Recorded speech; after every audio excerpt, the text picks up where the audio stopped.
So let's just start with that question. What if you were the only one?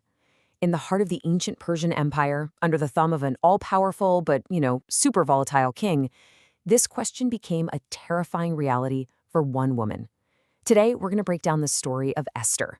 It's this timeless story of political games, hidden identities, and really how one person's courage can totally flip the script on history.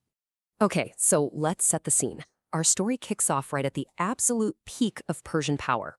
We're talking about the court of King Ahasuerus, who was in charge from 486 to 465 BC.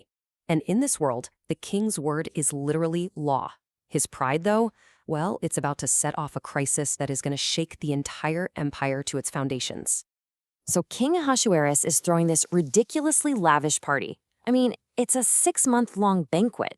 His whole goal is to show off his immense power and wealth before he goes off to invade Greece. But right at the peak of the party, when he's, let's say, in high spirits from wine, his pride just completely takes over and he makes this fateful and very, very public demand. And Queen Vashti says no. Now, in this fiercely patriarchal court, her refusal isn't just a personal snub. It's like a political bombshell. You've got a woman challenging a man, a wife disobeying her husband, and a subject defying the absolute king. The king, who is just not used to hearing the word no, goes from party mode to furious in a split second.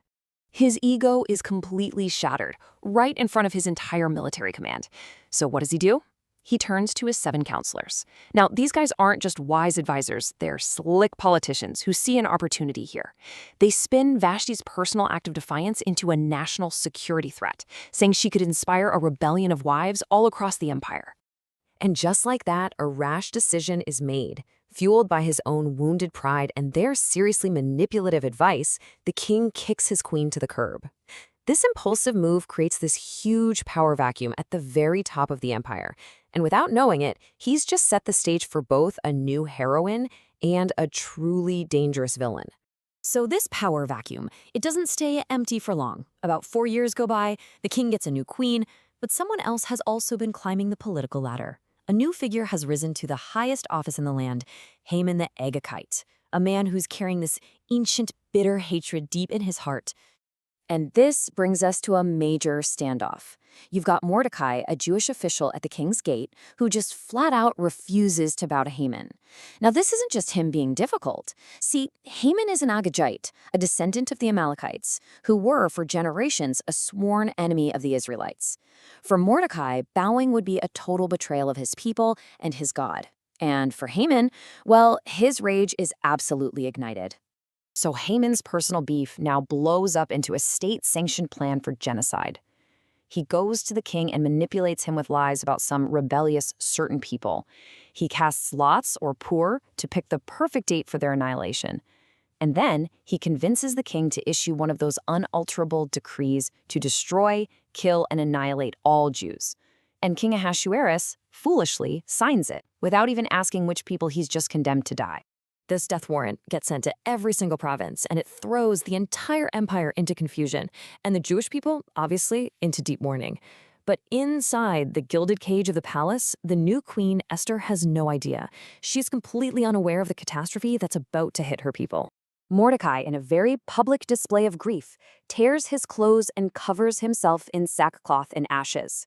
He manages to get a message to Esther. He sends her a copy of the actual decree and begs her to go before the king and plead for the lives of her people.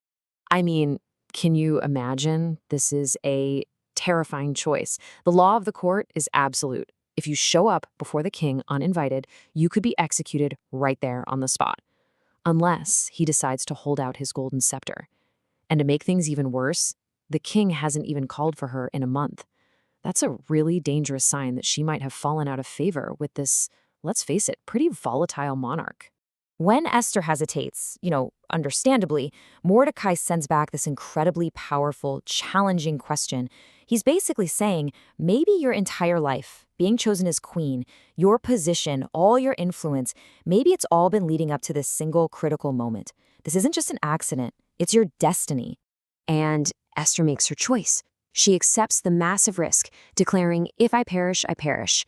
She commits to this incredibly dangerous plan. But she doesn't do it alone. She asks Mordecai to get all the Jews in the city to fast with her for 3 days, uniting them all in this one desperate plea for deliverance. So after 3 days of fasting, Esther puts on her royal robes and steps into the king's inner court. And what happens next is one of the most dramatic, unbelievable 24-hour reversals of fortune in history, driven by a series of events that seem way too perfect to just be a coincidence. Just look at how this all goes down. That very night, the king can't sleep, so he calls for the royal records to be read to him, and the servant just happens to read the part about how Mordecai once saved his life from an assassination plot, a heroic deed he was never rewarded for. At that exact moment, Haman shows up at the palace, bursting with excitement to get permission to hang Mordecai on a 75-foot gallows he just built. The king sees him and asks, what should be done for the man the king delights to honor? Haman, completely blinded by his own arrogance, just assumes the king is talking about him. So he describes this over-the-top public parade. The king's response is swift and absolutely stunning. Go at once, do just as you have suggested for Mordecai the Jew. Haman then has to spend his entire day publicly honoring the very man he was planning to execute that morning. Ouch. So, humiliated and just reeling, Haman rushes from that parade straight to Esther's second banquet. The king, still in a good mood, asks Esther again what she wants, promising her anything, even up to half his kingdom. The moment is finally right. Esther reveals her hidden identity. She tells the king she's Jewish and that her life and the lives of her entire people have been sold for destruction by this vile Haman. The king is stunned, and then he is enraged, not just at Haman's treachery, but you have to think also at his own foolishness for signing that decree in the first place. The king storms out into the garden to cool off, and a terrified Haman literally falls onto Esther's couch to beg for his life. Well, the king walks back in, sees this, and misinterprets the whole scene as an assault on the queen. That's it. He immediately orders Haman's execution. And where do they hang him? You guessed it, on the 75-foot gallows Haman had built for Mordecai. So, even with Haman gone, there's still a huge problem. That original death decree is still in effect, and because of Persian law, it can't be revoked. So Mordecai, who's now been promoted to Haman's old job, issues a second unalterable decree. Now, it doesn't cancel the first one, but it does something very clever. It authorizes the Jewish people to assemble, to arm themselves, and to defend their lives against anyone who might try to attack them.